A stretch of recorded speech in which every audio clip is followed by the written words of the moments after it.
If you're looking for a great YouTube network to join, apply for full screen with the link in the description. To trade your games in for a better value, use leaptrade.com and use Broken Games HD as a referral. Alright, what's going on, everybody? So most of you probably already know by now that the status of Batman Arkham Knight on PC is an absolute train wreck.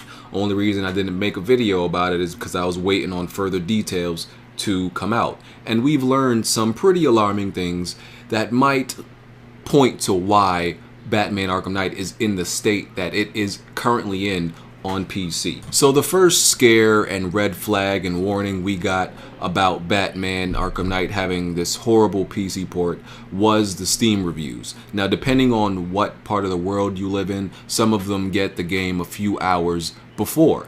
And those people started putting out reviews about the game on Steam, just horrible reviews, saying the game was unoptimized, it ran terrible. But some were, we were hopeful and thinking, okay, maybe the day one patch isn't out yet. Maybe that's why it's locked at 30 frames. There's stuttering, there's all these frame rate dips, there's crashing. Maybe it's because the day one patch isn't out yet. Nope.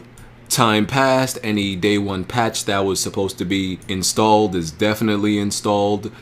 The game is accessible to everybody, and pretty much everybody is saying the game runs horrible. People have dual 980 Ti's and Titans and stuff, and the game is still running horribly. There's even missing graphical settings in the menu. Right now, the temporary solution to get 60 frames is to go in manually into the file and change the lock 30 to 60, but that's always a problem because it always usually makes the game unstable because it's not done by the developer. Now, in some other games, when you have to do that, the game actually is stable or at least playable. In Batman Arkham Knight, when you change the user setting to 60, it's still unplayable. The other small tweak you can do is in the graphical settings, change it to borderless window mode, which allows, for some reason, I ran into a problem where I couldn't stream the game. OBS was not detecting the game for me to stream it. But when I put it in borderless window mode, then it detected the game, and the game ran slightly better. Maybe a few frames, still stuttering, still frame rate drops all over the place. The game is unplayable. Now, for the alarming details that we found out. So this pretty much seems to be absolutely true, that the game was not done by Rocksteady. That's definitely true. We know that. It was done by a developer. They outsourced it to a developer. I believe it's Iron Galaxy. And they've worked on a few other games, I think a few other ports. But yeah, they're pretty incompetent, as we can evidently see.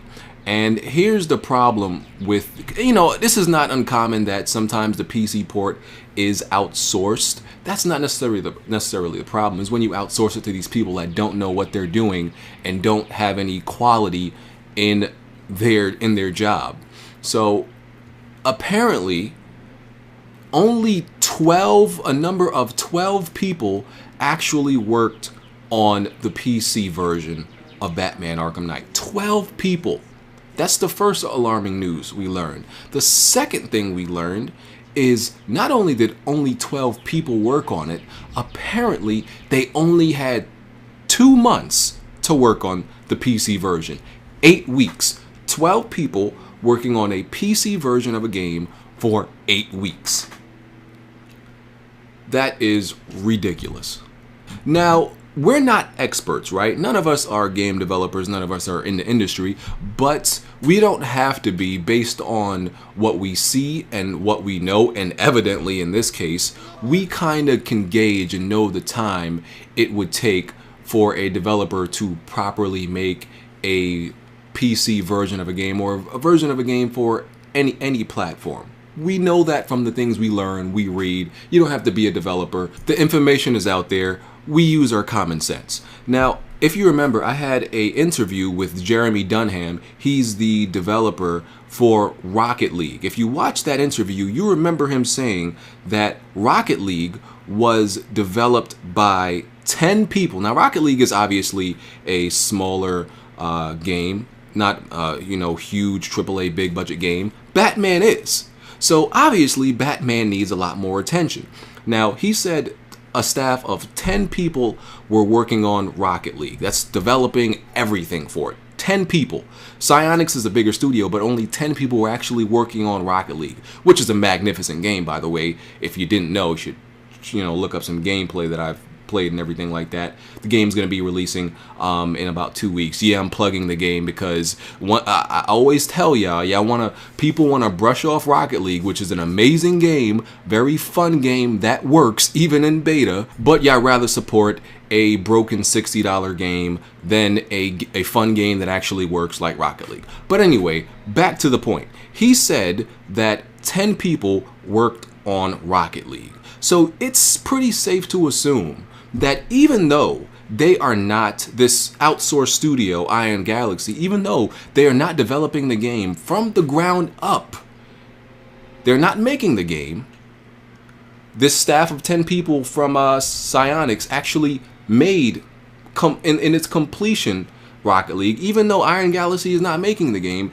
I think it's pretty safe to say that to make a PC version, to port it for a AAA game, would take more than 12 people, and it would take more than 2 months, more than 8 weeks. I think that's safe to say, ladies and gentlemen. So it's pretty much fact that the game was outsourced to Iron Galaxy.